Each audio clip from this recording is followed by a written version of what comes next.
Kingstream Entertainment. Ruslan. All right, so every single week we do some fun Q&A with the world's most talented community in the entire universe, the King's Dream Patreon, and today is no different. We're going to be talking about whatever questions they have, topics they want to discuss, and to kick it off, we have... Yeah, so my question was, what are your thoughts on like age-specific ministries, and are we doing a harm by like segregating ourselves so much? You know, being a former youth pastor, I kind of now looking back, I'm just wondering sometimes if, you know, we create these young adult ministries and then they don't have older people pouring into them as much. So it's like we're all around each other, like kind of making the same stupid mistakes without someone saying like, hey, I remember, you know, now my kids are grown and this is what I would have done during those, you know what I mean? Like, just I feel like, and then like just looking back at all the youth people that I've seen is like we call it big church. And then our kids aren't accustomed to big church and they don't come back until they're married.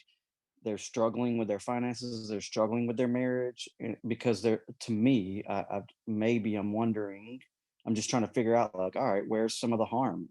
Is there more harm to segregate everybody? And we got the senior adults over here and the singles and young adult, all that. Are we segregating ourselves too much? Because you just don't see that in the Acts. It's an interesting question. I don't know. I came to the faith and I started going to a big church. I went to the youth group. I was like 15, 16. I didn't really like the youth group, if I'm honest. I later on ended up plugging in for the sake of fellowship. But it just, I don't know. I just didn't really enjoy it. It just didn't feel right to me. Now, I think the tough part is to have a service that's engaging to every generation, every age range, everybody.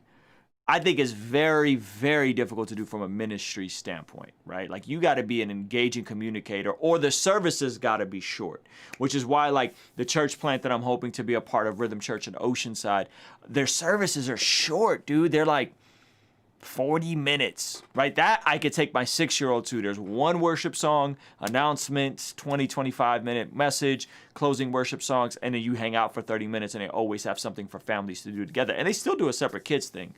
So I think it would have to be something like that, Alex, where it'd have to be shorter, more focused. I think the notion of 2-hour-long services and thinking that's going to work for families is just delusional. I think anybody that thinks that like, yo, we're just going to have kids cooped up for, 3 hours. That's not reasonable, man. So yeah, that's not as somebody who has a 6-year-old, man, I would say, yes. Yeah, I think we have to strike some type of balance. I think when you get into like middle school, high school, they're consuming adult content. Like if they're not at home, they are with their friends. They're talking about grown-up things, the birds and the bees, high school. I think at that point, like our church, the church that I'm a member of, the Movement Church in San Marcos, we haven't done a high school gathering on Sunday mornings ever.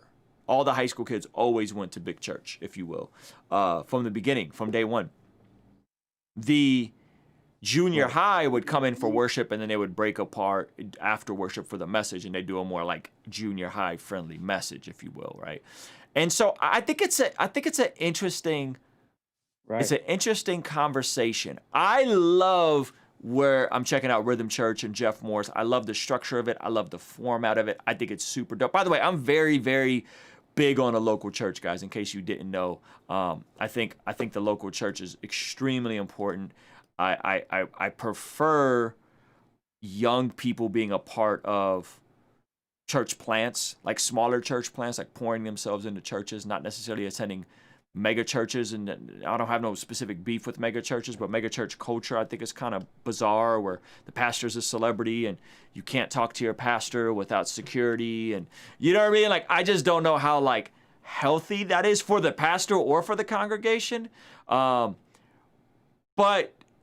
there needs to be a certain degree of separation. It's just at what age and what's the format and all that kind of stuff. I do think, and then maybe this is just me, but I do think the church needs to be more intentional about formatting across the board, leaning into technology, leaning into all these different uses that we have. And maybe that'll position more people to engage inside of these different parameters. You know what I mean? Meaning, like, if my son loves our service, right? My son loves our Sunday morning online service where he'll kind of hang out through it and worship, and and he looks forward to it. Yeah, on Sunday mornings. Yeah, that's like a thing for him. That's cool. Could he sit there in person through an hour and 15-minute service? I don't know. I don't know if he could do that in person. So I stole some of those thoughts even from Mark Driscoll a long time ago, is what made me even start thinking of this idea that like youth ministry in its sense. Like, I came from the youth pastor side where like Wednesday was like the biggest deal ever, right? Like, so Sunday morning wasn't as like, it kind of lost its luster. So then Mark Driscoll talked about, when you have women's ministry, say that would be for women who necessarily maybe don't have like a married to a Christian, or like youth ministry would be more of a supplement, Right. for kids who don't have Christian parents. So in the sense of, in my opinion, I feel like youth ministry began to debilitate, or how, whatever you say, like enable parents not to be a part of their kids' discipleship. So then there's like, they're not even involved at all. That's what I've seen. And this is just maybe, and I've been a part of like 5 or 6 churches. So now we've started something even at my house where it's a small gathering. You could call it a house church if you wanted, whatever. But it's all, like someone said, mentioned earlier, I think it's Justin, like family ministry. But I agree with you, like we're not at the extreme that, like, I think it will be more of like also being able to necessarily not call it a youth ministry, but you can still say like, all right, Got it. youth can connect together for events. Sure. But it's not like only that. You know what I mean? Like, there has to be some kind of balance, like you're saying. I think the balance would be making them hang out as a small group together, but you have to make a way to where they're all connected. Again, I think my main concern is probably for the younger crowd, like 16, 17, that 18, I'm with. not making them so segregated from middle-aged people, young couples not being separated from senior adults.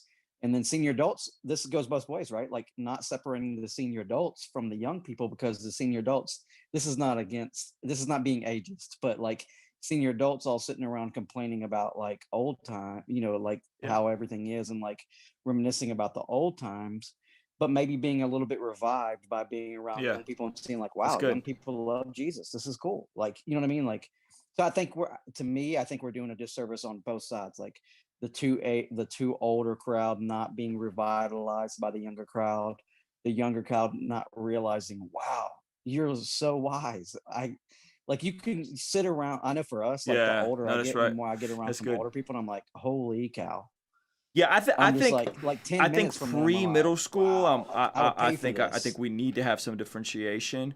Post high school, I think the communicator just has to be on point. For sure. I think you got to have a fire communicator. Attention span is huge. Yeah. You're talking attention span too. Like, you're talking about like being reasonable. Like, dude, I put my kids in the nursery. Like, I want to be able to pay attention too. But my kids can handle being in the service because they're used to it. We did also, we've done ways of, you can acclimate your kids. Like, maybe you say like, we're going to do it, if your church is meeting in person, we're going to do it once a Sunday or once a month, where you're going to go to the regular church, so that you can get used. Somehow we got to get them used to it. I like that. Let me go to Bats. Used to being together with other Bats, people. you're live, boss. That's my thoughts. Yeah, bro. How I look at this is from probably the same standpoint. I feel like more options is the best approach, because for me personally, I didn't like going to the youth church because I didn't want to have to speak to other kids and stuff and participate and stuff. Like, that was a hassle for me. But for my sister, that's how she got to that's was better for her in church. So there's more options in allowing that kids have to go to youth church, because I've been in churches where the kids will get pulled by the deacons and take to the youth church, and then I'm just feeling uncomfortable and I don't want to be there, and I just want to sit there and listen to the pastor. And I feel like, how you already touched on it about attention spans. we're doing this live stream, but you're not going to leave this live stream up for this whole hour, 45 minutes or whatever, because you're going to cut it down, because if you really want people to gather information, you have to make it concise and to the point for everybody. So 2-hour services, like that's good. Let me go to Truther. So and then I got a question for you guys. Go ahead, Truther, you're live.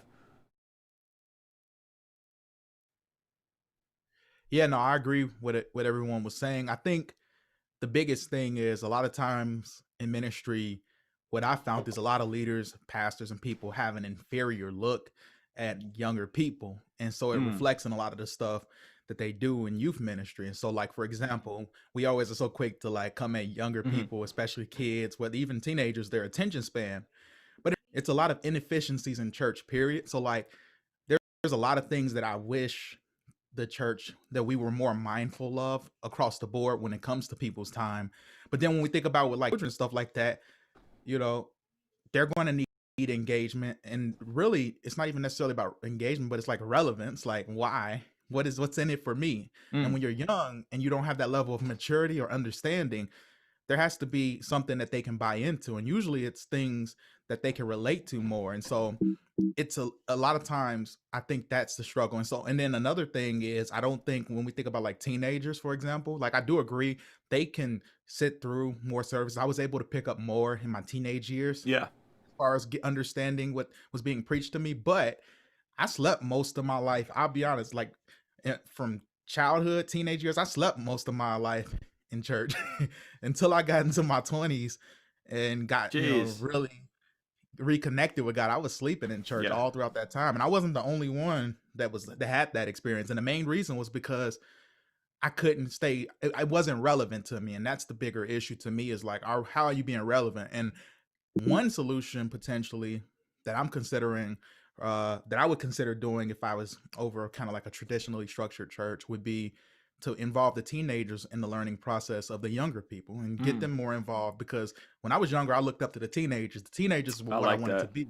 Yeah. So like if you get them involved in helping to do the teaching, then you keep them engaged, you give them a sense of purpose, you show them how to disciple, and it gives them something to look to as well. And so like, and I think they'll relate better to teenagers than they would adults. Cause I mean, even me, I'm 27, and like, I feel like when I try to communicate with an 18-year-old, like there is some level of relationship, but it's definitely harder for like some people who are just much older than that to relate to like 18-year-olds and stuff like that. And I think that same thing applies, but the closer you are in age, the more you're able to relate. And I don't think we leverage that enough in the church. We don't leverage the youth. So I don't want to take up too much time, but that was just some of the things I was thinking about. Well, my thing is this, like, I say this all the time when it comes to music, right? When we're talking music, we say, or when we're talking social media, we're talking anything, I say this phrase a lot, which is like, yo, respect the platform. Like, respect the platform. If you want to get popping on YouTube, you got to respect the platform. If you want to get popping on TikTok, you got to respect the short-term platform. And so I think why we had to go and do a youth group and all these other things is, I think to some degree, like, to what Alex said, like a lot of folks did not respect people's attention span and their developmental side, right? So if you want to have a family service or all-inclusive service, then like Shruta said, yeah, it might be a good idea to do a youth Sunday where the youth, you know, some of the youth come up and do a passage reading or whatever. So I think respecting people's attention span, I think, is very huge. But let me ask you guys this question, since there's a lot of you guys, and then we can switch topics if you guys want.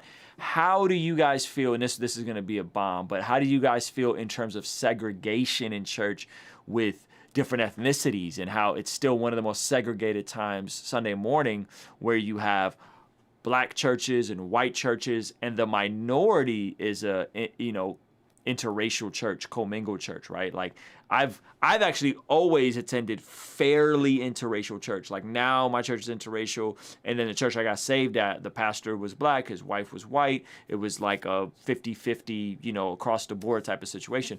But how do you guys, that plays out, and do you guys think that's a theology issue, or do you guys think that's a a methodology issue, because I'll tell you what, I prefer, so you guys may know this, I prefer black gospel music. I am not a fan of the Hillsong, we're gonna strum a guitar and sing pretty love songs to Jesus. Like, I'm trying to clap, I'm trying to shout, you know what I mean? Fred Hammond, Pages of Life, that joint is every day I listen to that record, right? So I prefer that methodology. I just think the music is more fire. In my humble opinion, I think choirs are fire. I think all that stuff. So let me go to Andrew, and try to keep your comments brief, guys, because remember I gotta be out of here in about 30 minutes. Go ahead, Andrew. You're live, boss.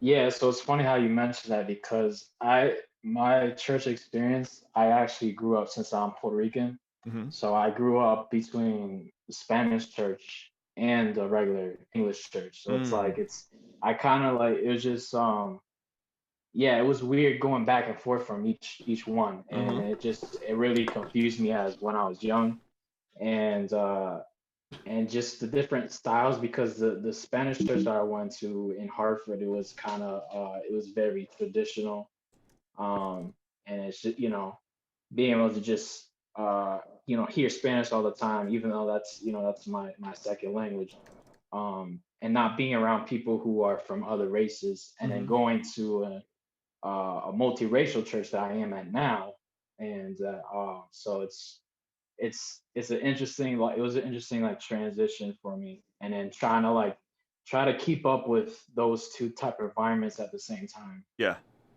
Let me go to Edney. I hope I said your name right. How do you say your name, boss? I'm sorry if I butchered your name. You're muted still, champ. Adeni, but that's pretty good. Thanks a lot. I think it's interesting that you reference the type of music. If people are only choosing a church because of the music preference, to me, that's not a bad thing. But I think because people identify sometimes, even though they might not admit it, ethnically first, then as Christians, that's a problem. So I would say if if it's all about the gospel, then it shouldn't matter. And where the gospel is being preached and you're being fed, no matter what the makeup looks like, you should want to go there. But people don't do that. That's not my experience, unfortunately. So. Amen. Well, let me ask you this. You said if you're being fed, I'm with you, and I think you're right. I think the tough part is when we talked earlier about not engaging people's attention span, right? And churches kind of, if I'm gonna keep it a buck, kind of being full of themselves, right? And churches have this thing historically, and youth ministry is a great example of that. Why do we have segregated youth ministry? Well, because we don't really want to accommodate the younger people, right? We don't really want to communicate to them in a format that makes sense. So we're going to make them assimilate to us when we think they're ready, which is whenever they grow out of youth, young adult church or youth church.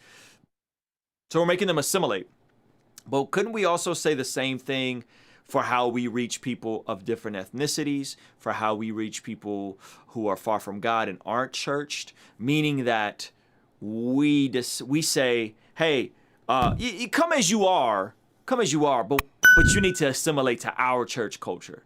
You need to assimilate to how we do things, right? And how our style, our aesthetic, all these different things. And so I think right, and that's what I mean by, like, yo, if somebody really wants to have it, if somebody's in a multiracial community and they truly want to have a multiracial church, wouldn't you then intentionally build volunteers and leadership and music and all these different things to reflect that? Like, I'm go ahead. I'm sorry. No, it's fine. So I go to a Nigerian church. I'm on staff at the youth and young adult ministry.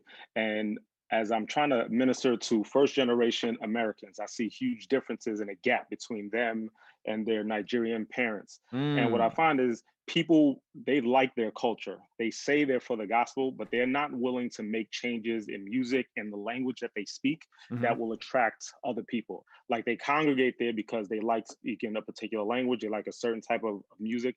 If we say, look, can you at least preach the sermons in English, there's an uproar in the big church, if you will. not only are they alienating the youth, but anybody in the community Yeah. won't come either. So I think it's so, and if you try to push those reforms and push those things that would make it more mainstream, you'll lose the core members. So I have a very a senior pastor who I love and respect, and I recognize his challenge of trying to get people like me who are on staff and the youth adult to keep the youth there. But recognizing that, man, if it's core members who, pay the majority of the tithes and volunteer and those things, if you don't keep them happy, then it breaks down. So it's just a hard thing to balance. Yeah. I from the outside looking in, when I was young, I was heavily critical, but as I got more into it, I recognized it's not easy. Well, and there's something about like when we came out here as refugees, the first church I was exposed to was an Armenian Orthodox church, which is much similar to Catholicism, and that was mad different. Like that was wild different. That like it just was everything about that was different. However, I do think there's some value in that for disenfranchised groups like Armenians as refugees in America, right? We all came as refugees as programs of Baku. So there needed to be some degree of community, and the church became a vehicle for that, for people to connect, for people to build relationship, for people to build community, even though the church wasn't accommodating of English speakers. That wasn't, you know what I mean? So I think there's a time and a place for it. I was specifically saying, I'm not talking about a Nigerian church or an Armenian church. I'm talking about churches that claim they want to be multiracial, but they sing the same songs they've been singing for the past 20 years in the same 3 chords, right?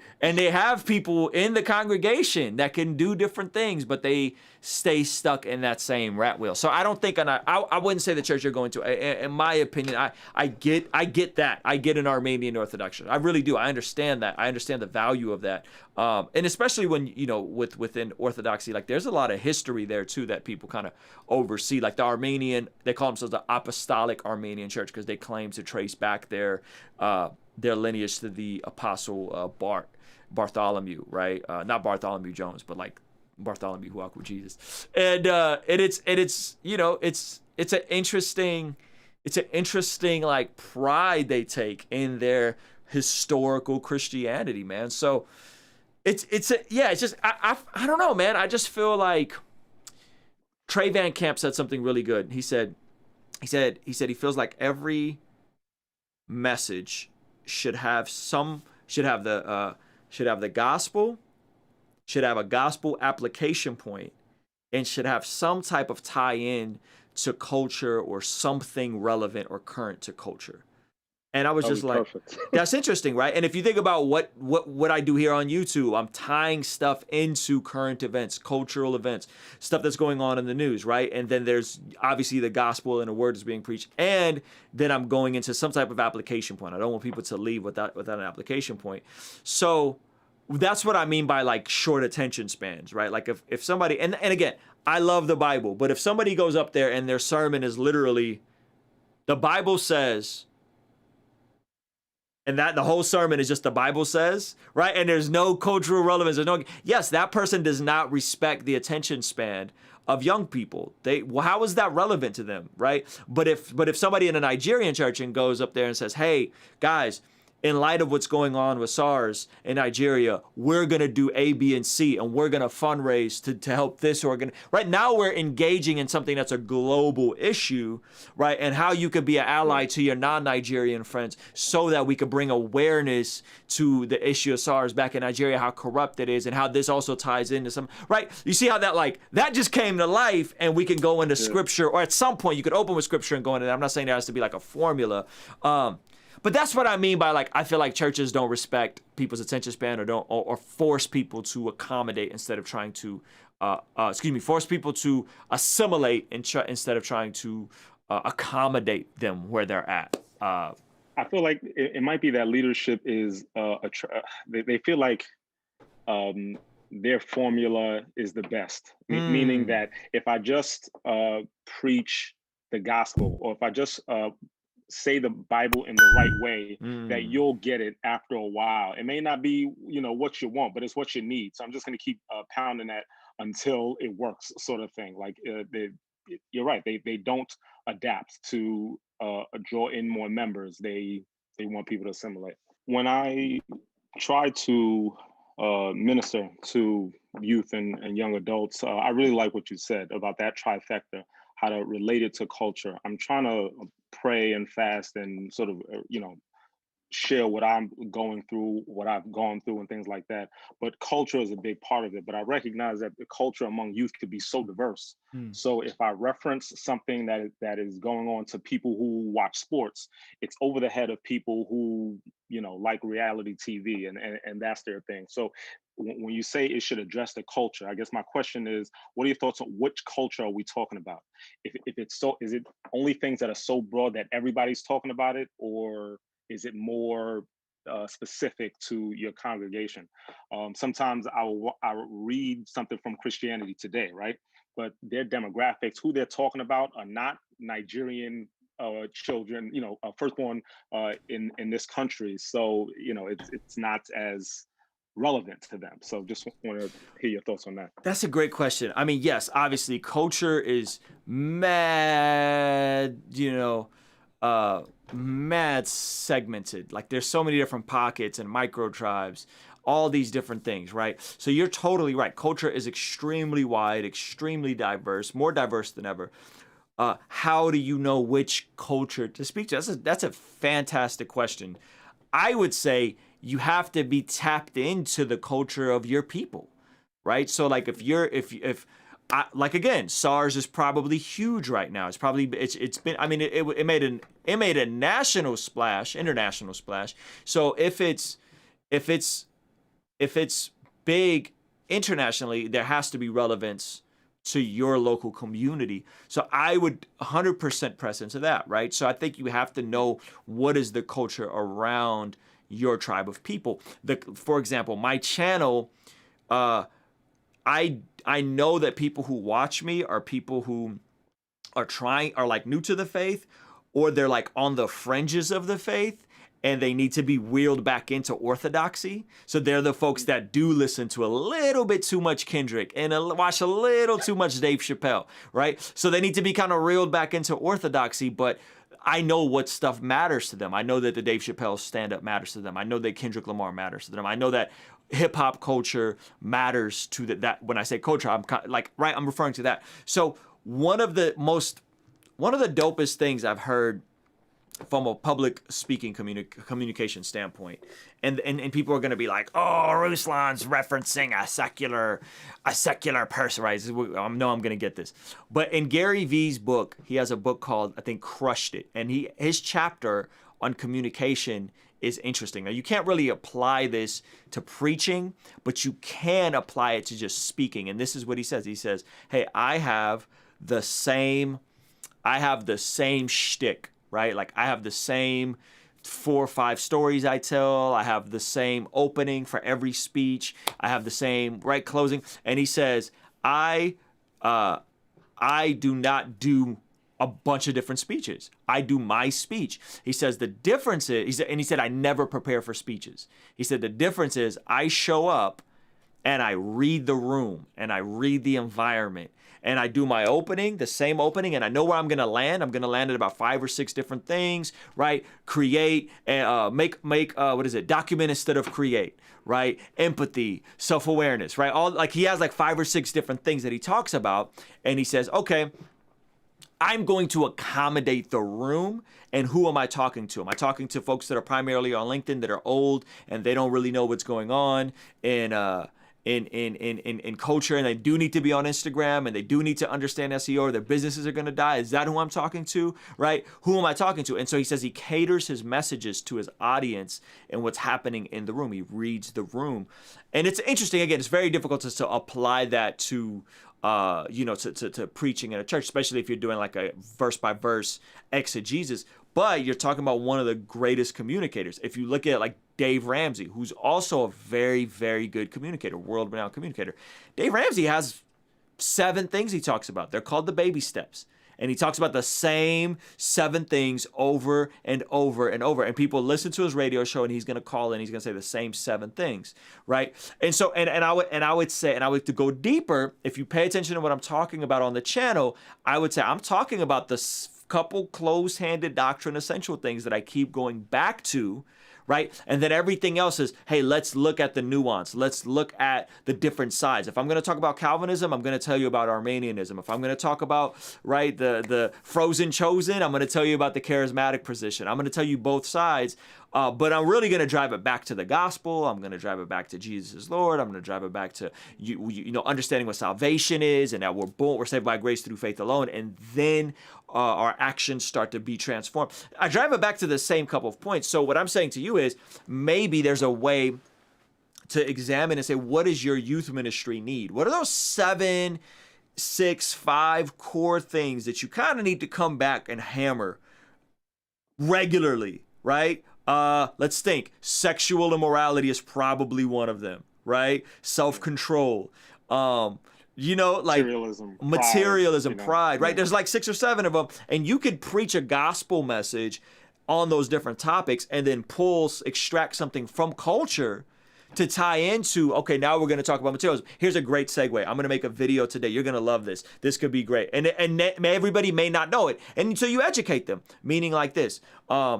Casanova, the rapper Casanova, just got indicted on RICO charges, a part of an 18-person a conspiracy across the tri-state area. This is wild stuff, right? Everybody's talking about it.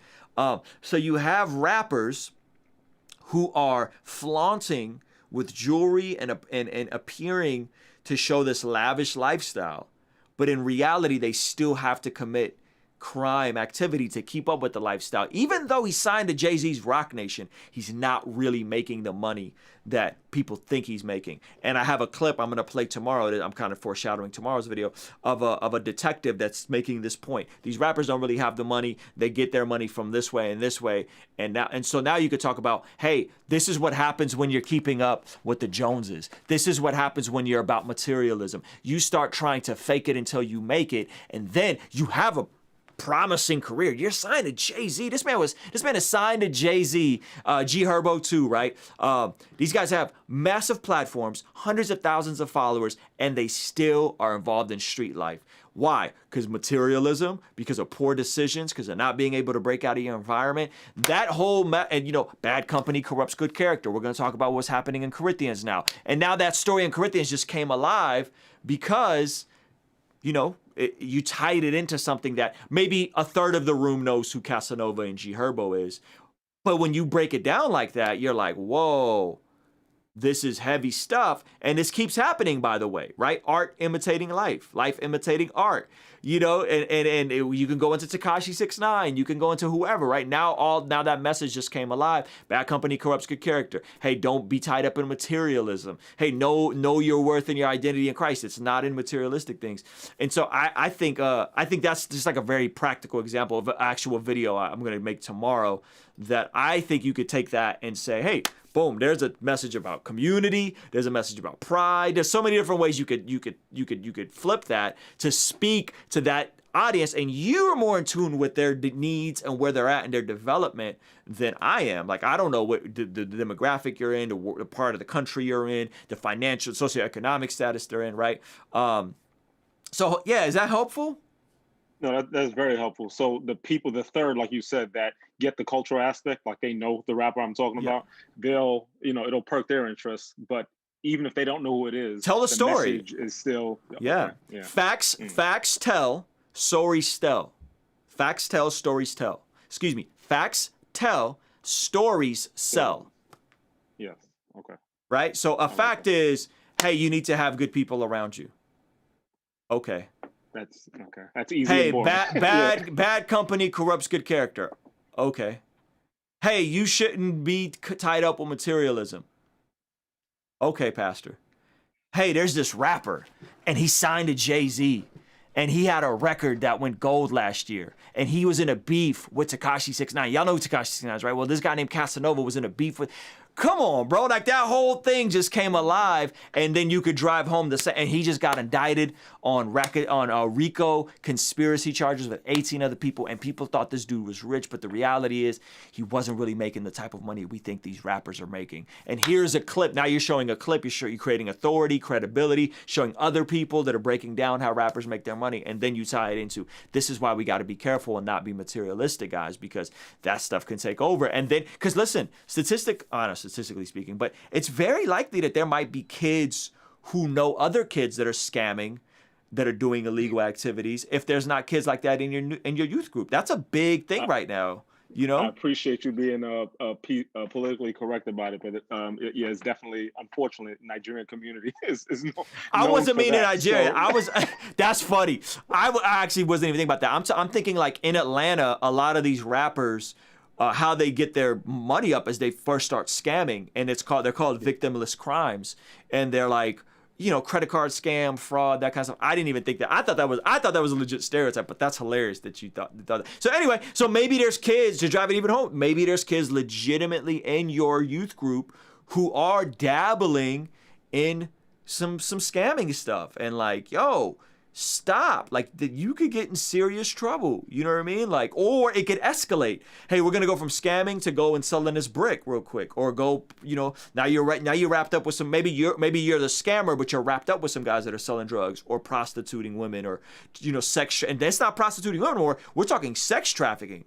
Serious jail time, right? That's not no like pimping and pandering. All that stuff got escalated, right? So now that stuff is really coming alive.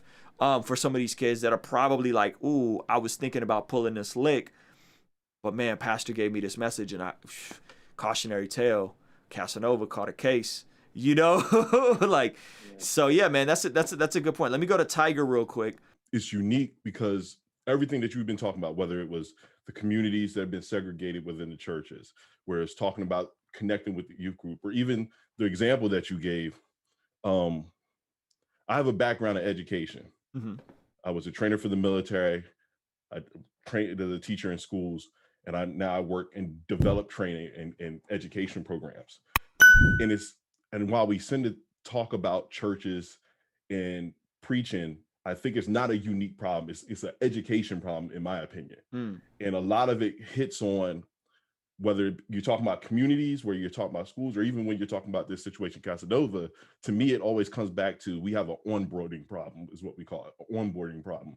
We can communicate with that individual group. For instance, like we're talking about the kids. We can talk to the kids and try to develop and say, hey, we're going to set you up to go to the big church. But we never actually do the in-between of how, yeah, I want to teach them now because they're a community of their own, and we want to make them comfortable and teach them at their level. But we don't actually talk to them to get them off that highway. We just hope and expect that they get to the big church when they realize they're too big for where they are in the room. Same to like Casanova. It's the same thing that we do with football players. When they were kids and we saw a little talent in them, we said, oh man, you're going to make it to the NFL one day. And everybody kind of hypes them up and tries to push them to different, you know, get them a scholarship. But as soon as they get to the NFL, nobody taught them what to do when they got there. And if you don't make it there, nobody tells you what to do when you don't make it either. So you're on your own. So here's these guys coming up on the streets where they're like, oh, we're just hustling so we can get out the hood. But nobody tells them what to do when you did. So now they fall back on what you know. Same in these communities. When I was a kid, and my grandmother was the Sunday school teacher. So I had to be there. Like I'm in the car with her.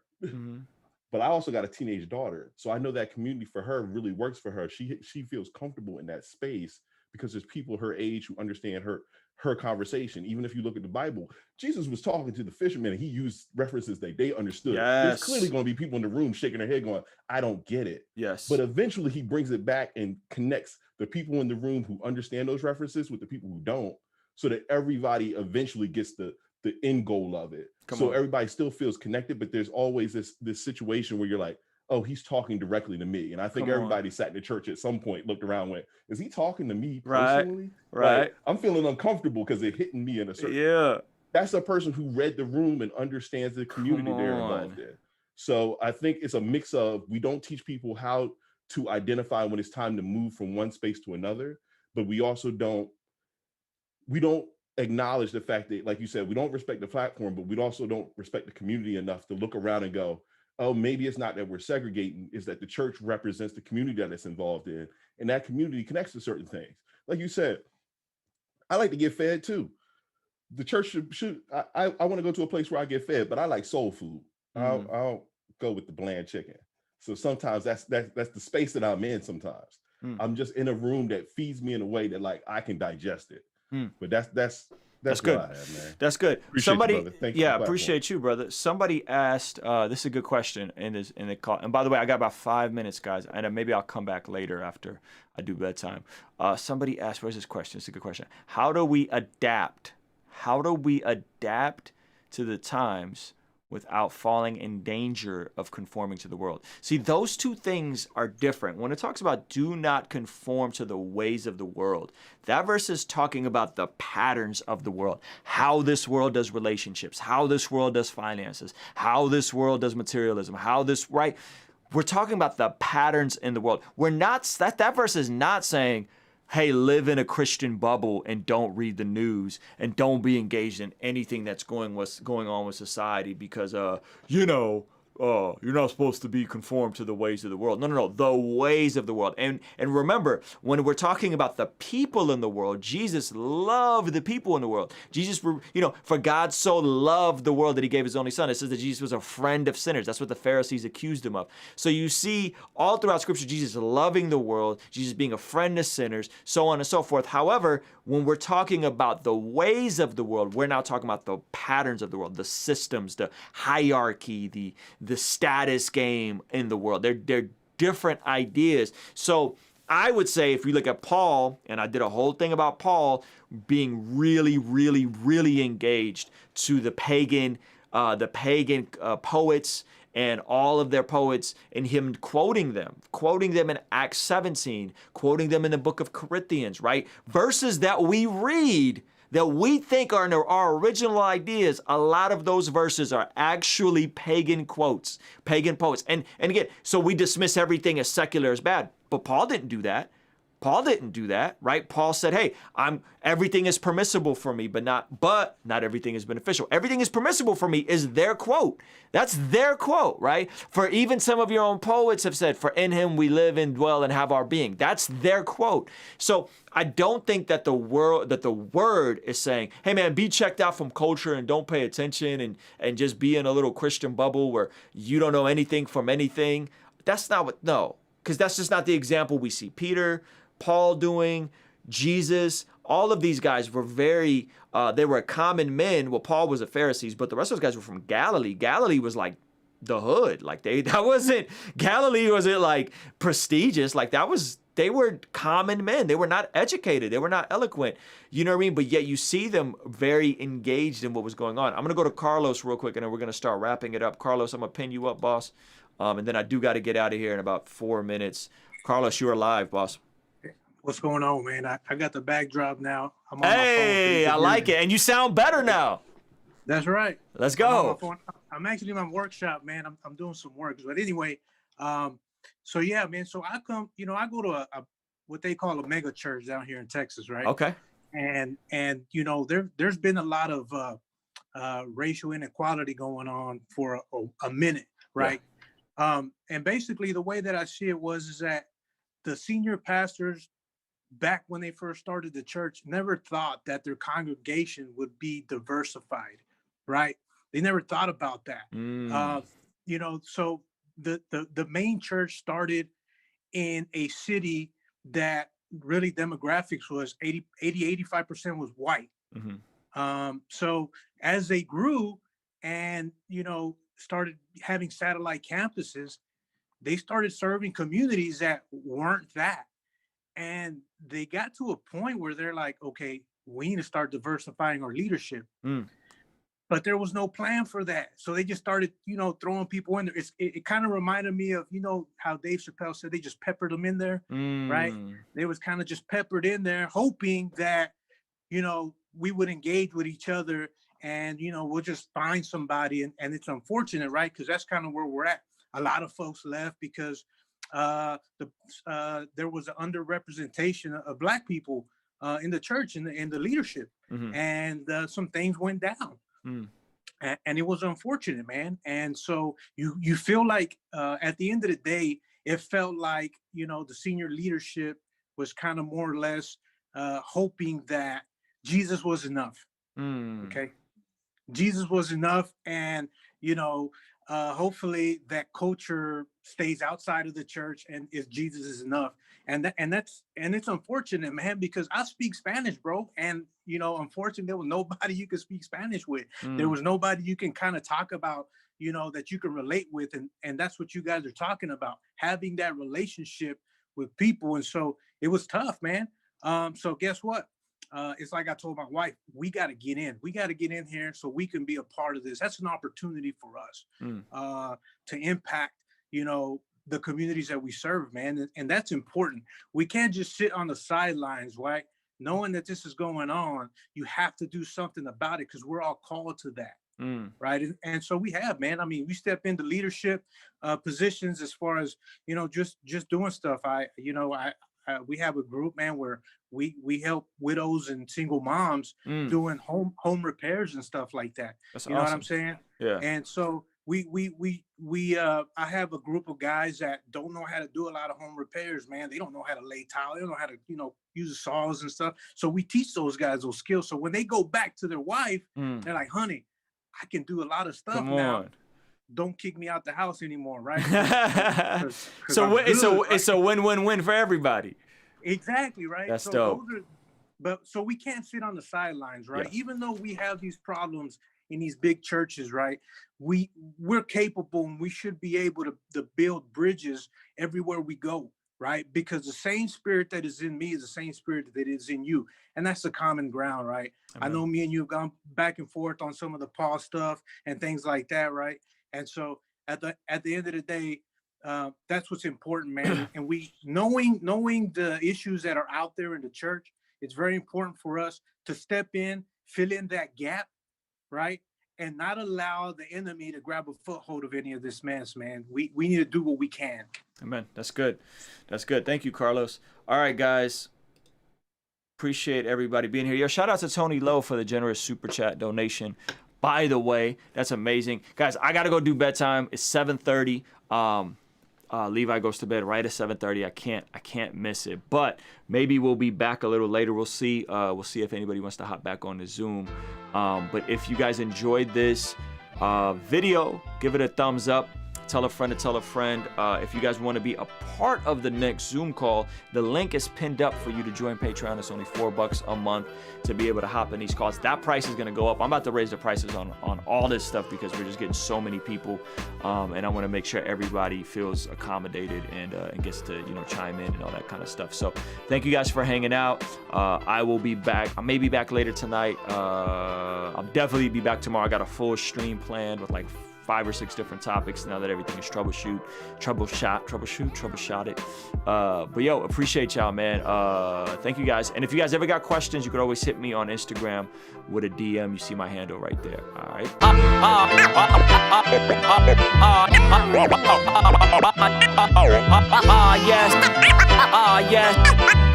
Yes. I saw my mama smile through the silhouette. Sunshine and all. But she don't know that I still feel like we ain't made it yet. No, I ain't lying at all. I remember walking back from grocery stores and she would carry me sore. Muscles didn't mean a thing, we just had to see this thing through. And now she got bad hips and needs to replaced. I wonder if I walk, could this pain have been erased? Was that a cause of her failing health? She fell down, it's only right I help. Uplift despite the complicated things I felt. From cash aid to building generational wealth.